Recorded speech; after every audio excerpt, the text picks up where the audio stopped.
Paradigm Spirits is London's newest craft distillery. We opened in December 2020. We're a craft distillery with a restaurant, cocktail lounge, event center, and just a cool place to come and hang out.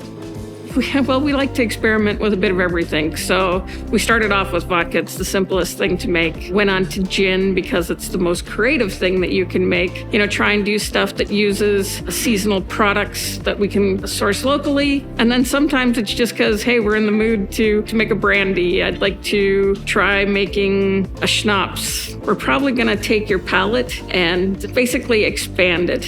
We have the cocktail lounge down here, but our space upstairs has room for 120 people. And then, of course, we have our actual distillery where we do some of our courses, tastings, tours. We do have a full retail store. Cocktail kits are a real big thing for us because if you've come here and you've enjoyed the cocktails, sometimes you want to be able to enjoy those in the comfort of your own home. Our products are being well received. We always switch out our cocktails. We change up our food quite a bit. And if you want a quality cocktail, you start with quality ingredients. For us, it's grain to glass. We want it to be well balanced and just taste great. And you can only do that when you use quality ingredients.